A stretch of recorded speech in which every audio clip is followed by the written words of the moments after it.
So our next, I guess we still call them lectures, is the topic is selection as a surface. So I'm reminded, Joe, of giving a seminar at Davis not so many years ago. And of course, our colleague Torelli was there, and maybe he was my host. At any rate, I started off my seminar by saying provocatively, what is the most important concept in evolutionary biology? And I looked out at the audience, and guess what they said? Nothing. They were dumbfounded. So after an uncomfortably long pause, I said, the most important concept in evolutionary biology is the adaptive landscape idea. And that's what I'm going to convince you of in this lecture. I don't know. I guess this view of the adaptive landscape as being an important, maybe the most important integrated concept is not very widespread. If my entire department of evolutionary biology at Davis didn't see it as that way. Anyway, oops, I've got to be on the right screen. So here's where we're going. We want to I want to convince you that it is the most important integrative concept, and in particular, what we're headed towards is this idea, mainly in the next lecture, of the trait mean evolving on an adaptive landscape. Do you mean to be sharing your screen, Steve? Oh, I didn't share my screen? Yeah, sorry. That would be helpful, wouldn't it? Sorry. Thank you, Joseph. Be back up. Okay, so here we are, selection as a surface. Are we there now? We see in the, oh, did I hit share? Now you can see it? Not the one you want. I've seen your entire desktop. What? I'm seeing your entire desktop with all kinds of folders. Huh. All right, stop the screen share. Probably the other desktop. Screen two. Screen two. You're seeing it? Is that okay? Yes. Yeah, it's okay. Huh, I wonder what I did. All right. Well, okay. So here's the adaptive landscape. It's an introduction. So it's a plot of a surface of the mean fitness of in the population as a function of trait means. Here, trait mean of trait 1 and trait 2. And we're going to imagine that there's a single adaptive peak, and that we're going to talk about how the population evolves on this peak. But in general, it goes to the top of the peak unless there's, frequency independent selection and a few other possibilities. And it doesn't necessarily take the straightest path. It may take a curving trajectory there. All right. So the topic today has two parts. First of all, we're going to think about selection as a set of coefficients. And secondly, we're going to think about selection as a surface. And this is a particularly useful way to think about selection if you're thinking of a two or more traits. All right.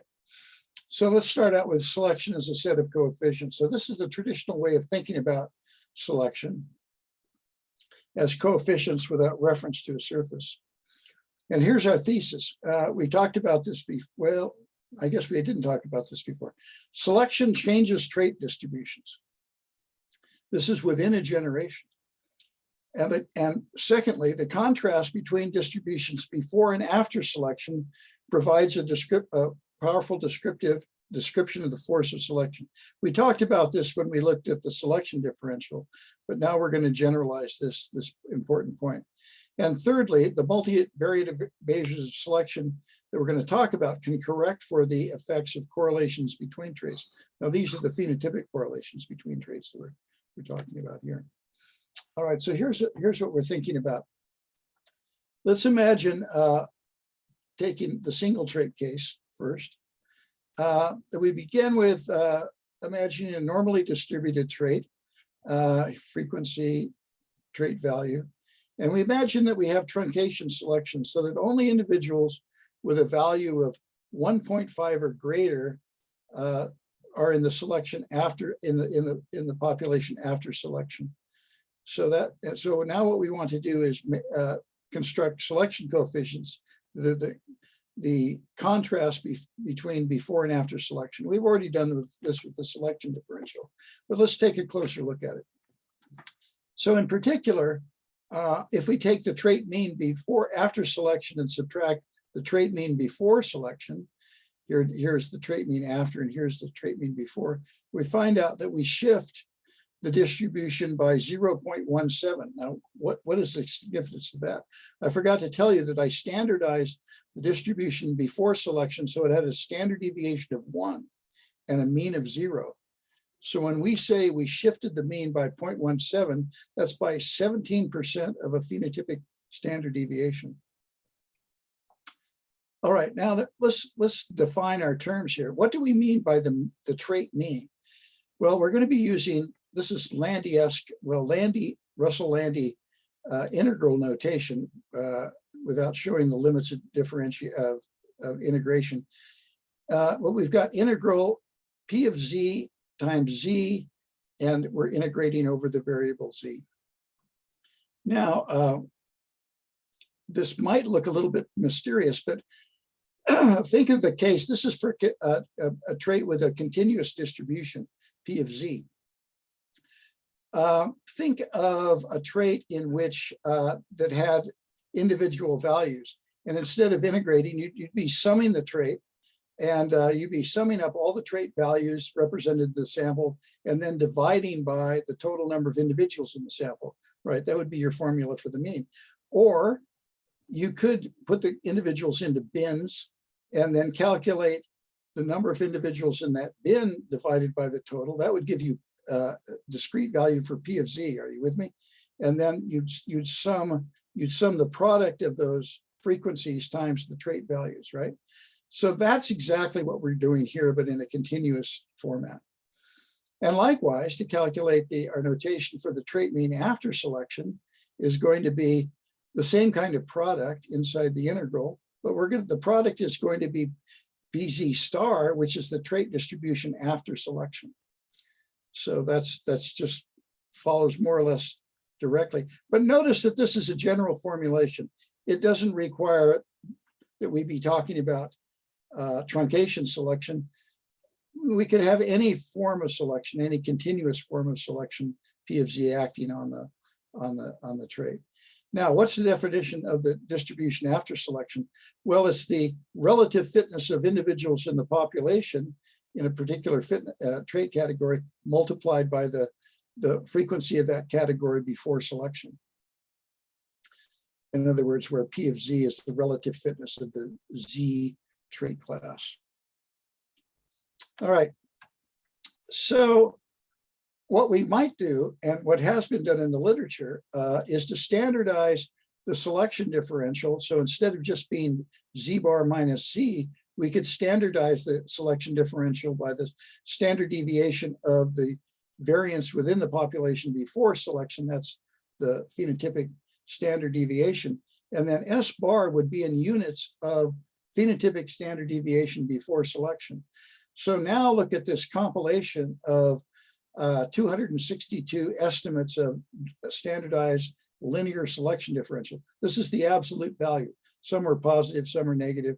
We've taken the absolute value just so we can show the overall shape. And you can see that that most populations, the shift in the mean when it's been measured is very, very slight, usually appreciably less than a phenotypic standard deviation.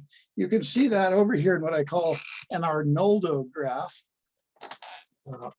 in which we show the standardized distributions before selection as having a standard deviation of 1 and a mean of 0. And then I show the distributions after selection of each of these bin categories, right? And the width of the distribution after selection is proportional to the height of the bin. Are you with me? So you can see that essentially, well, you can see it here too. In most populations, when selection is measured, it's shifted the trait mean by less than half a phenotypic standard deviation. And it's very, very unusual for the mean to be shifted by, say,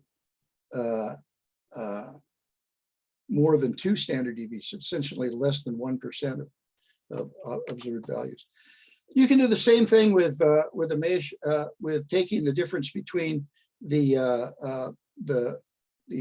variance after selection and the variance before selection, and this standardizing that by the phenotypic variance before selection. Notice I've added in a correction term, and this is because I'm not going to go into the details, but this corrects for directional selection, square of the selection differential. And you can see when you standardize those, when you look at a survey of those standardized measures, I forgot to put in the sample size. Again, in most populations, there's a contraction of variance. In a few, there's an expansion, actually pretty substantial. But the predominant effect of selection is a stabilizing one of contracting the variance in the trait. When we look at, we're going to call this the standardized nonlinear selection differential, C prime. All right, now let's go to multivariate trait distributions. The same ideas apply, and to see them clearly, it's sufficient to look at the 2-trait case. So here we're looking at, notice I haven't labeled these correctly, did I? What did I do here? This should be trait 2, and this should be trait 1, trait 2 and trait 1. Let's did I get it right in the next? There, it's right. Ah, well, correct that in your notes, I guess. So let's look at this situation. Let's look at this example. Here's a bivariate distribution before selection. We've standardized it to a mean of 0, and each of the standard deviations is R1. And we've let there be a covariance before selection of 0.9, which happens to also be equal to the correlation. Now let's look at the distribution after selection, and let's suppose the 2 variants have contracted, and so has the covariance. And we're also going to shift the mean of the trait 2, so that the trait mean before selection was 0, 0.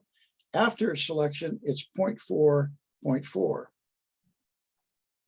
And I'm not going to show you the animation. But at any rate, it's basically the same 2 ideas, except that when we look at the effects on the trait, on the phenotypic variance covariance matrix, we've got an off-diagonal term that just, the effect on trait covariance that never comes up when we think about univariate selection. All right, so continuing the example, the selection differential now can be thought of as an arrow going from the sample before to the sample distribution after selection. So this should be flipped the other way around, Z bar star minus Z bar. In any case, you can see it's a column vector, S1 and S2, and it has these 2 elements. All right. Now, there's another way to look at coefficients of selection, and we've alluded to these before, and the first coefficient we're going to talk about is the so-called directional selection gradient beta, and it's related to S by this formula. So if we pre-multiply S by the inverse of the phenotypic variance covariance matrix, we get a vector, which is the beta vector. And essentially, this beta vector is correcting for the correlations between the traits. Those correlations or covariances being captured in this matrix P. Now, it's easier to understand what's going on it's difficult to think in terms of matrix inverse for most of it. So if we pre-multiply each side by P minus 1, we get this expression. And we get an expression that says S is P times beta. And if we look at this view of S, we can see that the first selection differential, S1, is this term, P11 beta 1, and a second term, P12 beta 2. This is the direct effect of selection on trait 1, the direct effect of that the effect of that direct selection residing in S1. And then there's a second term. This is the effect, the shift in the mean, the part of the shift in the mean that is due to selection acting on the second trait through the phenotypic covariance between the two traits. It's a lot like correlated responses to selection.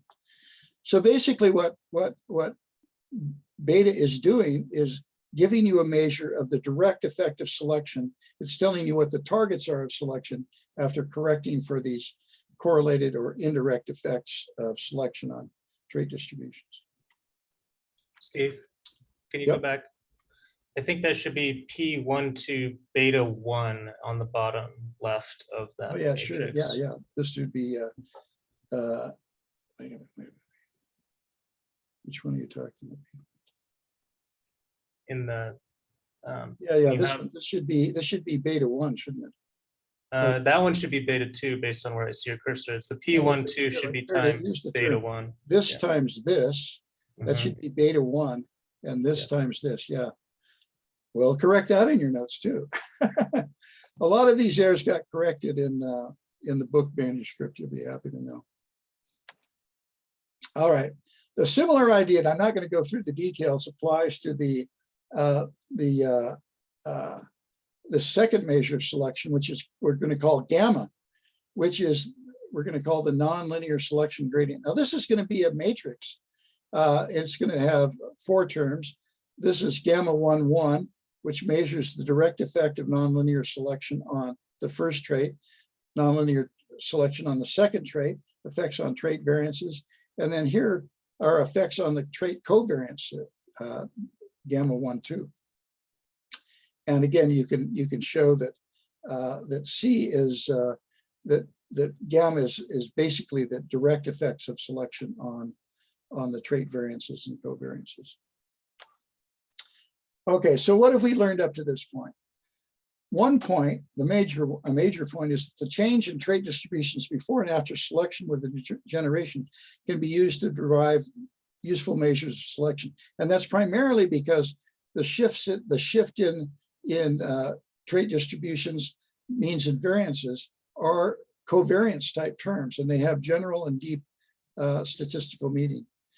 Using those measures, we can distinguish between the effects of directional and stabilizing selection. We should actually say between the effects, direct and indirect effects of selection. But they help us distinguish between direct and stabilizing selection as well. Okay, how are we doing on time here? I'm just about where I want to be. Let's turn to our second topic, which is selection as a surface. And what we're going to talk about is the fact that these coefficients that we've been talking about, beta and gamma, also have a relationship to selection surfaces, the selection surface way of looking at multivariate selection in particular. And here's our thesis. And the first point is that we can think of selection as a surface. Secondly, that selection of surfaces allow us to estimate selection coefficients as well as visualize selection. And thirdly, we can visualize and estimate these features of surfaces. We need to keep track of 3 kinds of surfaces. I wish it were simpler than this. The first kind of surface is going to be the individual selection surface. This is individual values of fitness as a function of trait values. Secondly, we're going to need a surface that represents an approximation of the individual selection surface. And thirdly, we're going to need the adaptive landscape, and we're going to want to know its relationship to these other 2 surfaces. Now, why do we have to approximate the surface? Well, the problem is we never really know what the individual selection surface is in nature. But we can approximate the surface from data on fitness and individual trait values. And we can deduce certain important properties of the individual selection surface from that approximation. Okay, so here's what we're going to do. We're going to call the individual selection surface the ISS. We're going to talk about approximations to that generally unknown surface. Thirdly, we're going to talk about the adaptive landscape. And fourth, we're going to talk about surveys. Now this is all univariate. Then we're going to do the same three things with multiple traits. We'll be interested in the idea of a multivariate ISS, approximation to that multivariate ISS, and the multivariate adaptive landscape. And we'll end with examples and surveys. All right, so here's an example of what we're talking about. Let's imagine now that we actually know what the individual selection surface is. And why do we know it? Because we're gonna use our theory to that I'm going to give you glancing views of to actually draw the surface. So here is WZ in orange as a function of trait value, and I'm showing you in the blue curve the distribution before selection, and in the black curve the distribution after selection.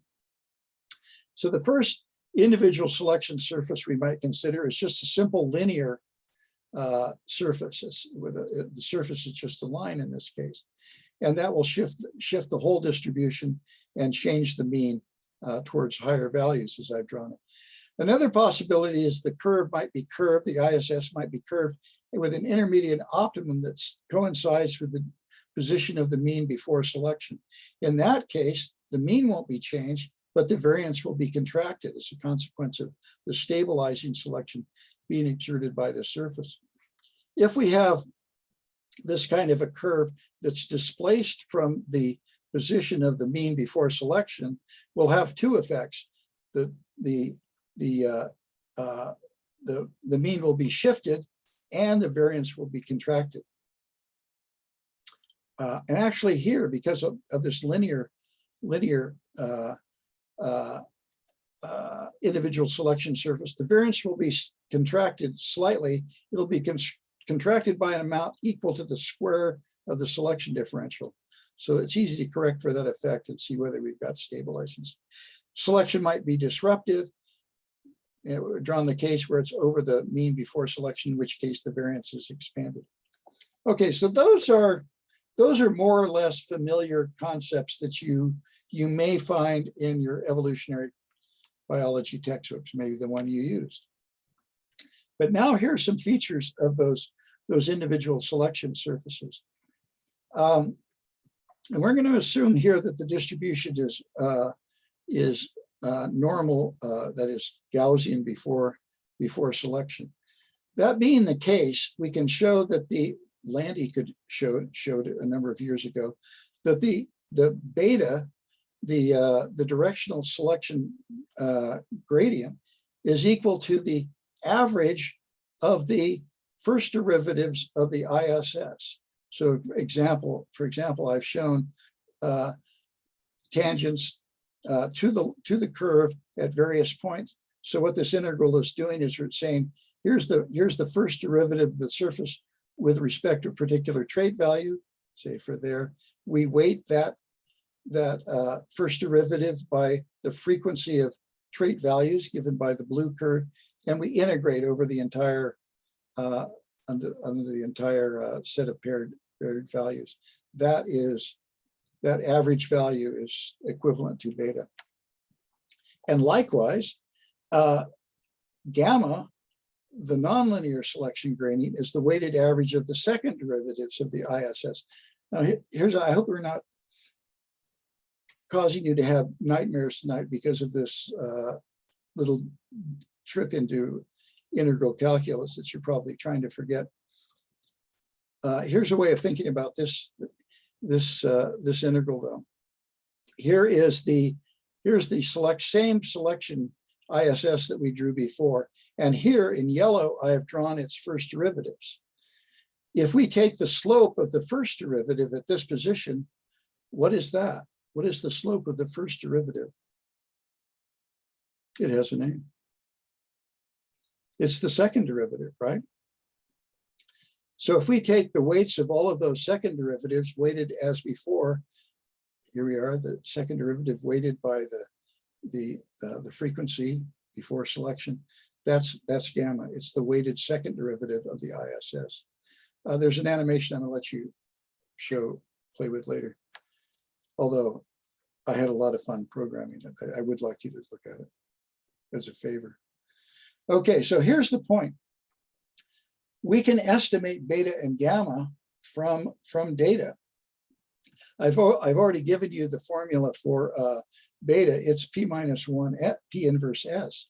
But in general, we can use these. We can use linear and quadratic approximations to estimate these coefficients, which are also average slopes and secondary and curvatures by linear and quadratic regression. So look at what we're doing here. Imagine that you've got a data set. You'll see a data set like this in Joseph's exercise coming up, in which you've got, for individuals, you've got some measure of fitness. In our case, it's going to be crawling speed.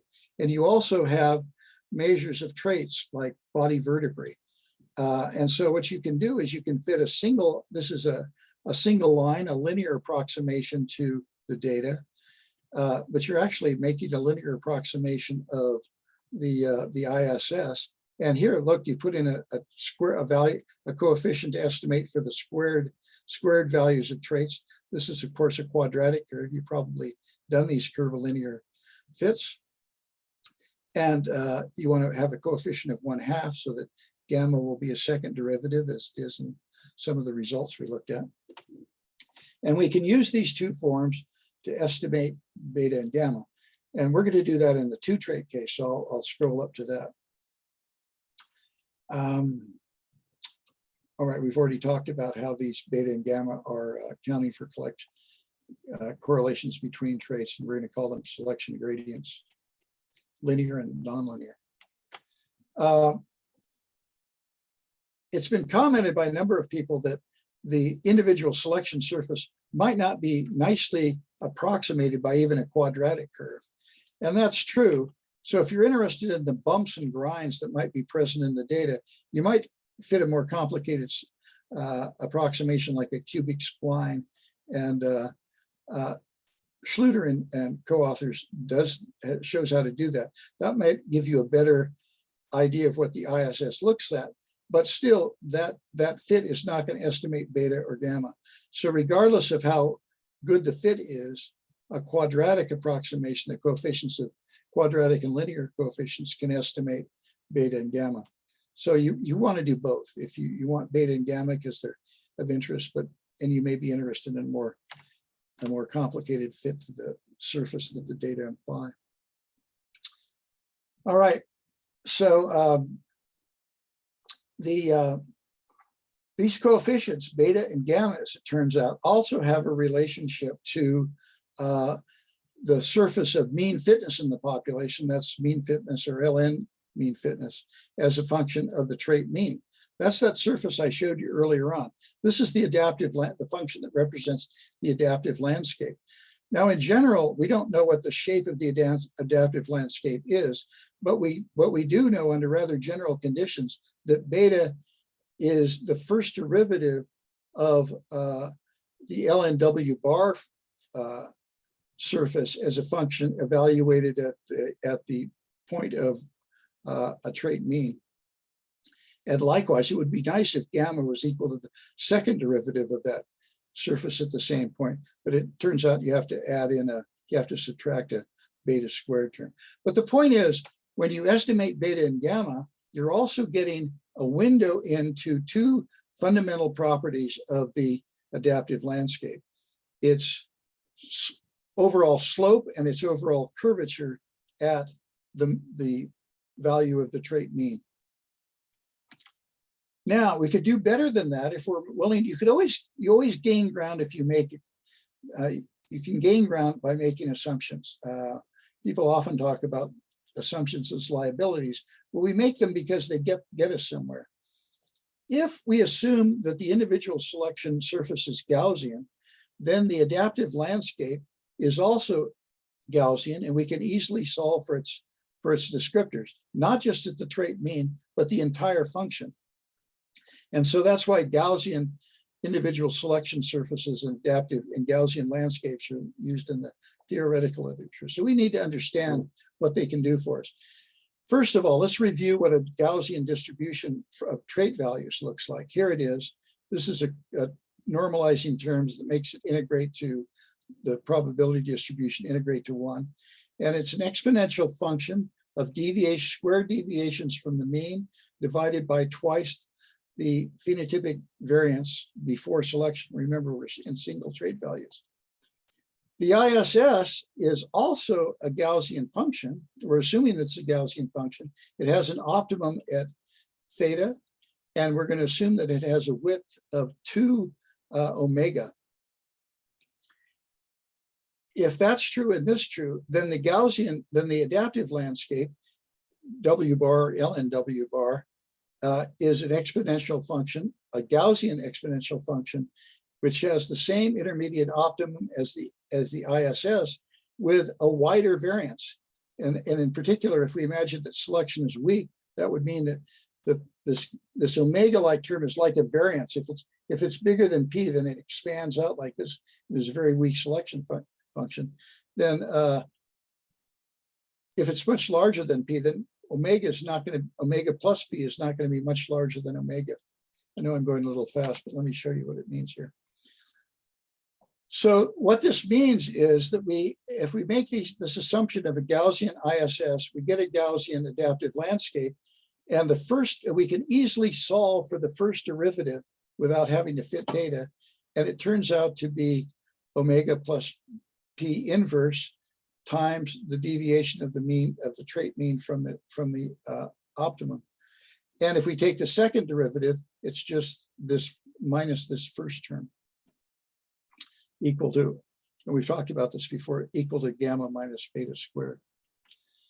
All right, so the point is, why are we going into this detail? You will find statements in the literature that the adaptive landscape is just a metaphor, a fuzzy concept that, well, it actually can be connected up with data. And what we've just shown is the mathematical structure due to Landy that shows how we can estimate features of adaptive landscape from data, and in general use it in theoretical work.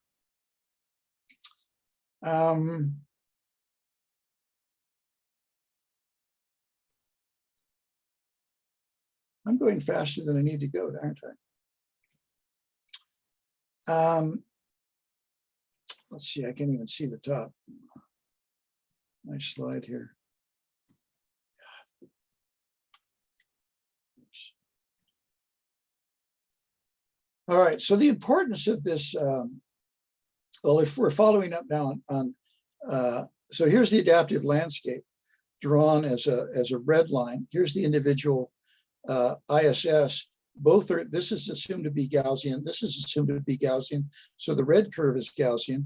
And in general, what we can say is they're going to have the same optima, the two Gaussian surfaces, but the red Gaussian adaptive landscape is going to be flatter, but not appreciably flatter than but usually not much more flat than the individual the ISS, the orange curve. And you saw the reason for that here.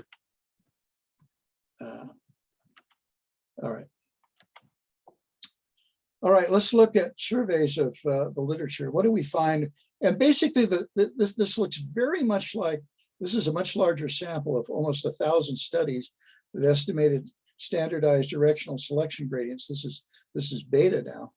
And you can see it's very much the result that we saw before, and that is that most populations are experiencing very, very weak directional selection. And the effect of that selection within a generation is to make the distribution shift a very small distance. I don't show it in these notes, but we can also use this distribution of betas to find out how far populations are from their adaptive peaks. And how can we do that? We're using this measure of beta and also a measure of second derivatives, and we can find out what this distance is. And it turns out to be basically saying that populations are very close to their adaptive peaks typically. And there are very, very few populations measured so far where the trait mean seems to be far from an adaptive peak.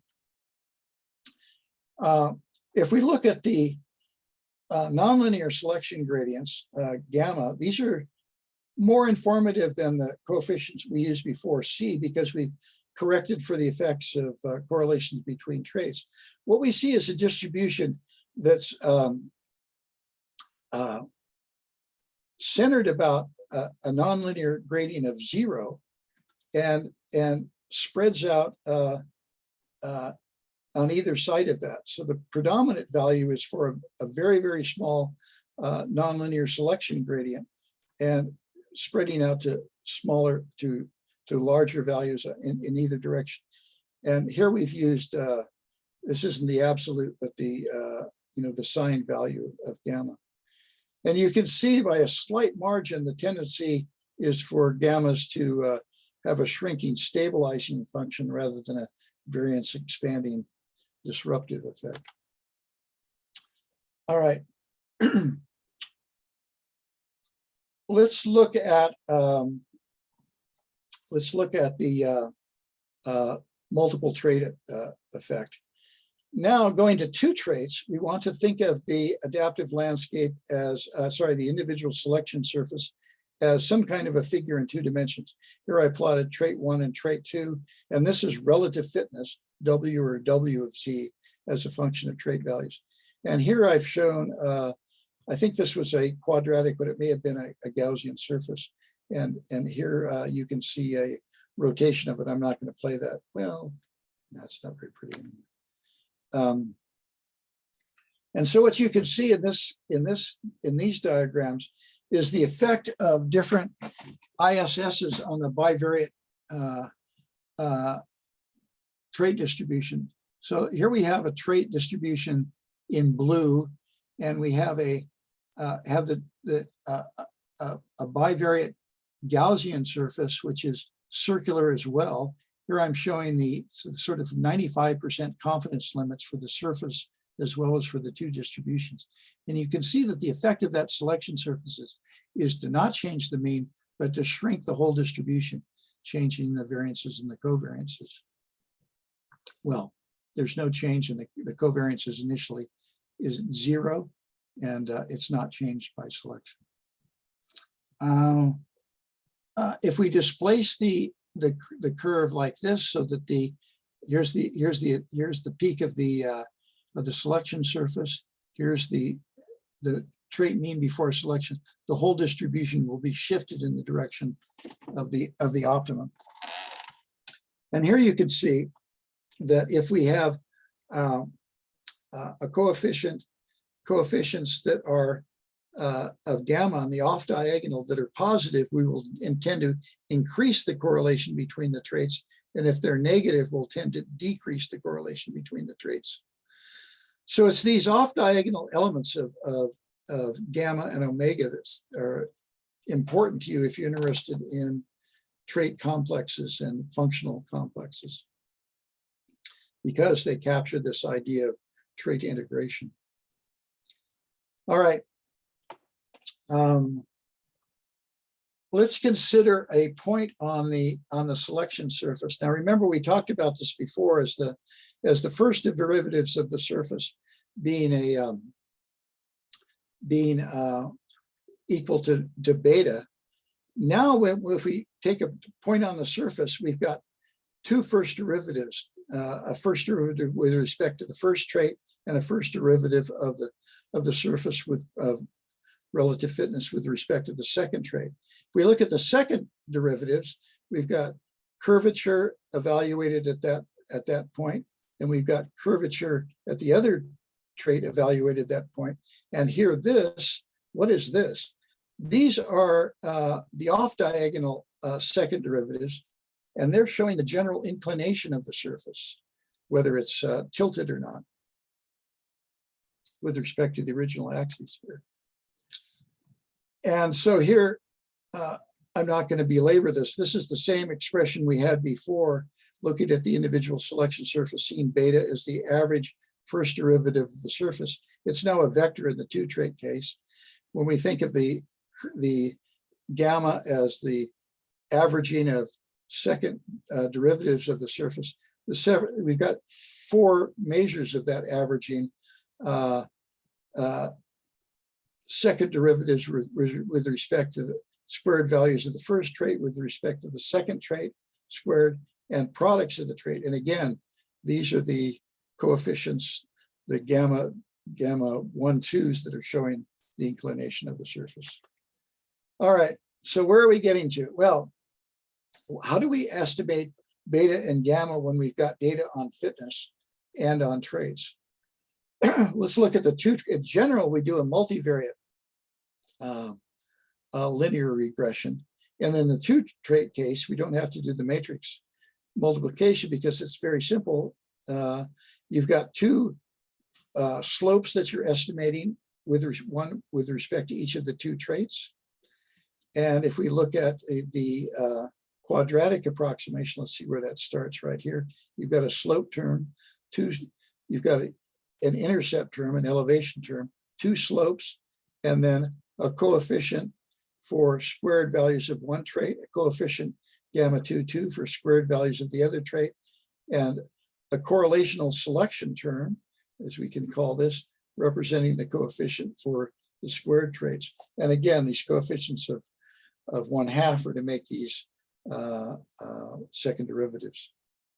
So what we're going to do in our exercise, as soon as this lecture is done, we're going to use these 2 forms to estimate beta and gamma, and hence the selection surface for some Garter-Snake data.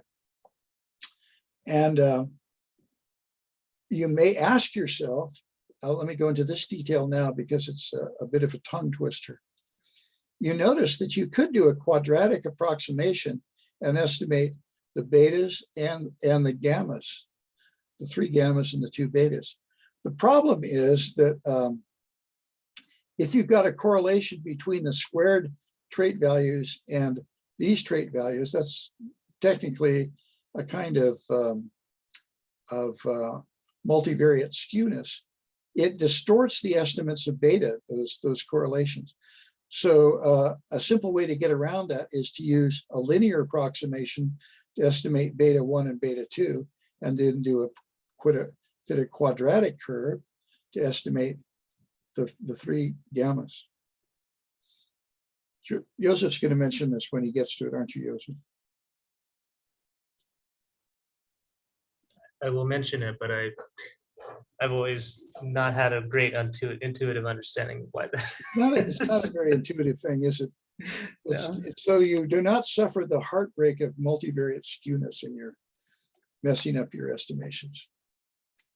Okay, so what kinds of curves can you estimate with this quadratic function here, right?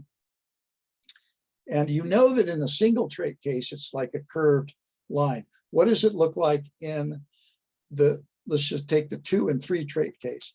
It can look like a lot of things. Here are 4 examples of quadratic surfaces fit to data, and they can be here's a peak, here's a single peak. Here the plus shows the optimum. Here's a saddle in which the saddle slopes up to higher ground on both ends and down in between. Here's a level ridge. Here's an ascending ridge in which and here's the interesting thing. These 4 surfaces differ only very slightly in the values of their gamma, the values of gamma in their little 2x2 matrices. So it turns out that by just looking at the gamma coefficients, you won't be able to tell what the surface actually looks like. There are 2 things you can do. You can do a so-called canonical analysis in which you fit principal components to the surface and find out what the curvature is along each of those principal components. And here, those the leading eigenvectors of the surface. And that's what's shown here. Or you can just plot the surface and look at it. And you'll either do one or both of those in the exercise that Joseph's going to show you. If you've got 3 traits, and we could have called these are the principal axes of the three-dimensional surface, and ISS that is in 3 dimensions. The easiest one for me to think about is this one, in which you've got an optimum at the very center, and then what would you call those? Isoclines representing that are spheres that go out from that with progressively lower fitness values. In other words, an onion with an optimum at the center, and then shells representing progressively lower values in individual fitness. Here's another one that's amusing to think about.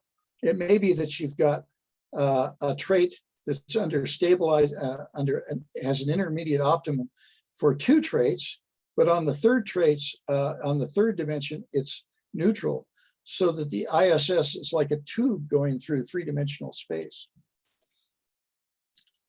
This is a great way to put yourself to sleep at night, trying to think about these. If you don't get a headache, you're bound to fall asleep thinking of nested conic sections and so forth, right? And just as before, if you're worried about the 2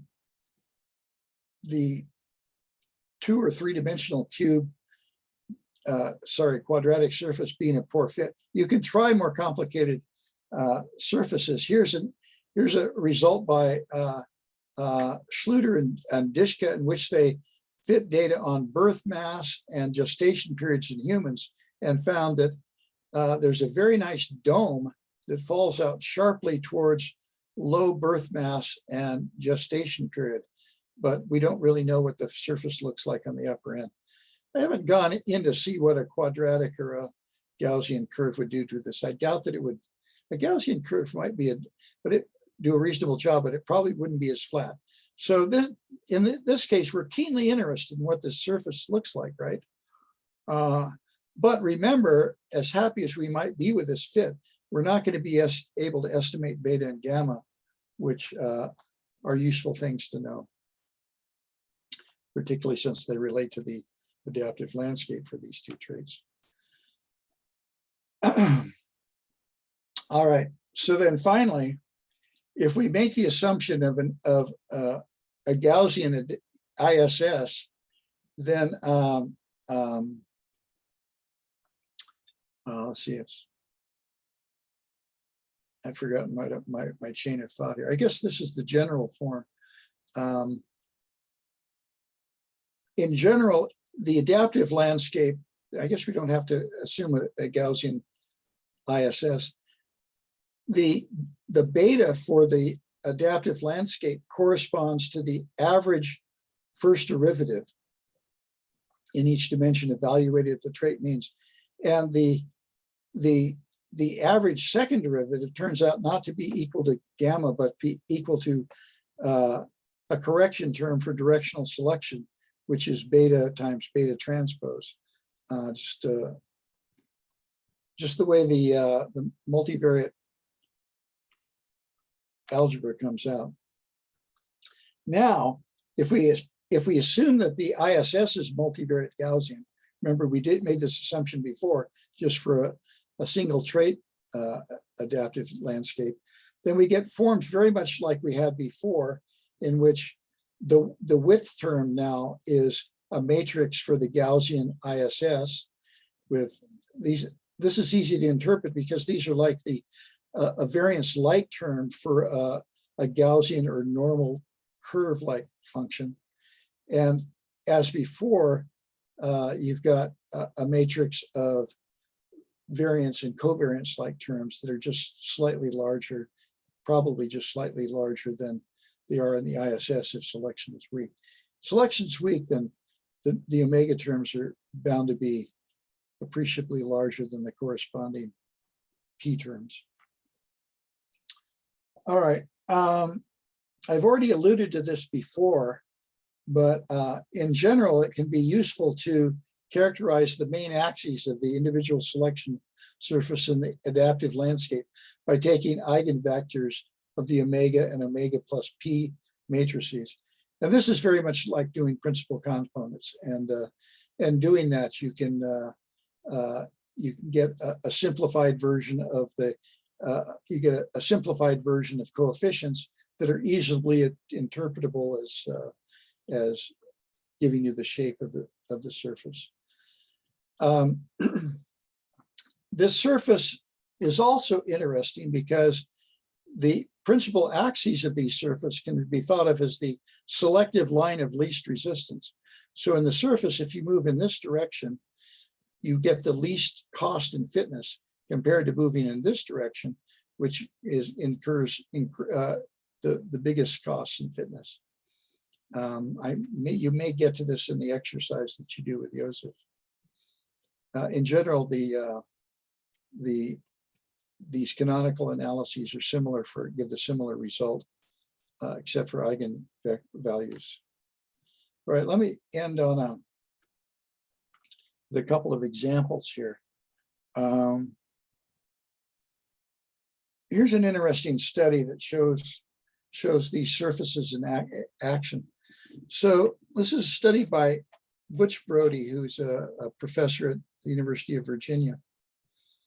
And Brody studied newborn garter snakes and noticed that when he did tests, standardized tests to measure actually their speed, they would do a defensive reaction and he noticed that these defensive reactions in this testing procedure varied depending on the morphology, the coloration pattern of the snake.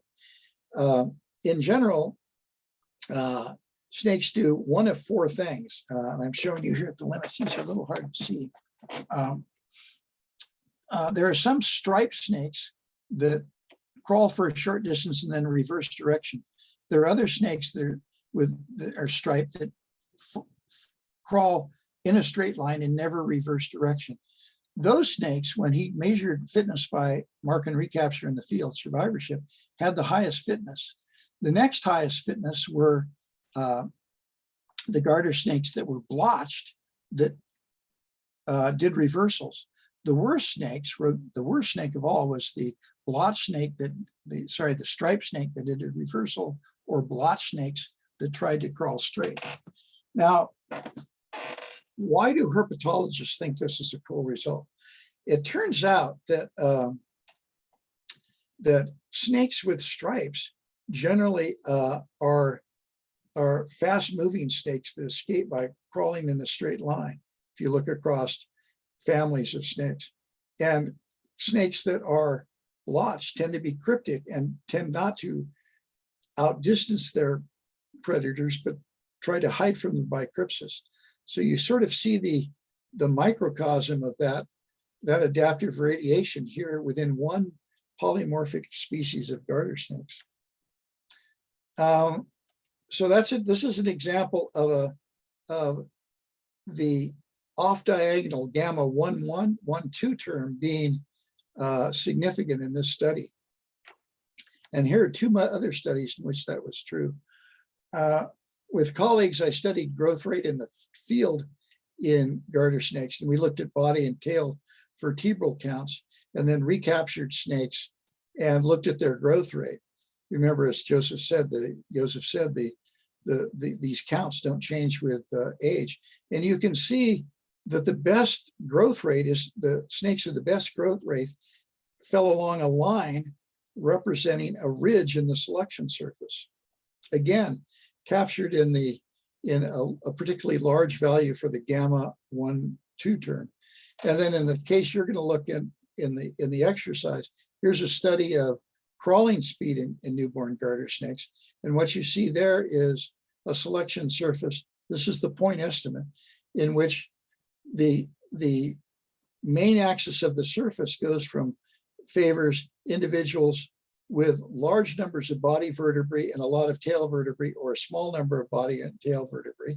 And then the worst thing is to have lots of tail vertebrae and fewer body vertebrae, or a lot of body vertebrae but few tail vertebrae. In other words, this is biomechanically the best combination of traits. And this is this line summarizes biomechanical. I don't want to say fuck up, do I? Okay. So you've noticed that we've seen saddles in a couple of these studies, and in a survey by Blow and Brooks, you can see that the saddle result is extremely common. And I don't think we got to have a good understanding of why that's so, except that the difference between a saddle and a peak or is very, very subtle and can involve really small values of coefficients. Okay, so what have we learned? We're going to have plenty of time for discussion because I moved a little faster than I needed to. Number one, we can describe selection with surfaces. And the reason we want to do that is I think it increases our understanding of what's going on. Like these issues of correlational selection, not something you even think about if you think about univariate versions of selection. Secondly, some approximations of selection of surfaces allow us to estimate key measures of selection, beta and gamma. And even though they may not make a pretty approximation, they nevertheless accurately estimate beta and gamma. And finally, beta and gamma estimated in this way tell us about the adaptive landscape. They tell us what a local vision of the landscape is. If we're willing to assume or approximate the individual selection with a Gaussian surface, then they can tell us what the entire adaptive landscape looks like, you know, in the vicinity of the phenotypic trait distribution. Again, here's some references. And I guess what I want to do is go back here.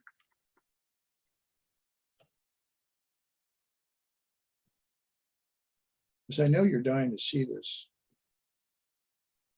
You're dying to see this, aren't you? Remember, the yellow curve is the first derivative of the ISS. The slopes of that surface are the second derivatives. Let me show you the end. So we average over those second derivatives weighted by the trait distribution. As we make that running average, I'm going to show you gamma with this red line. All right, here we go.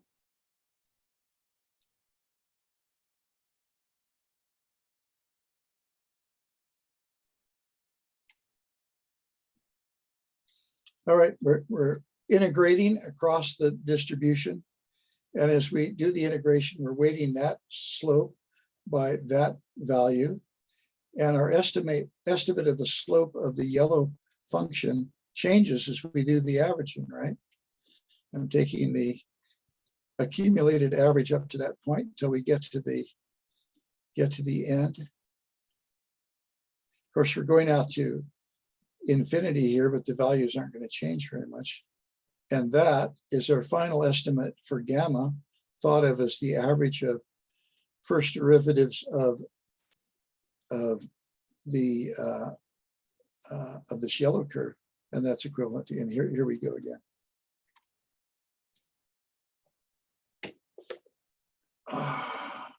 Anyway.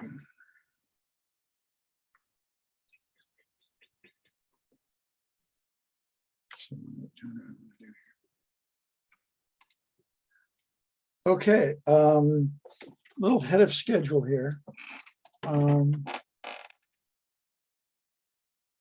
I think what we'll do is let's just open it up for discussion and questions at this point.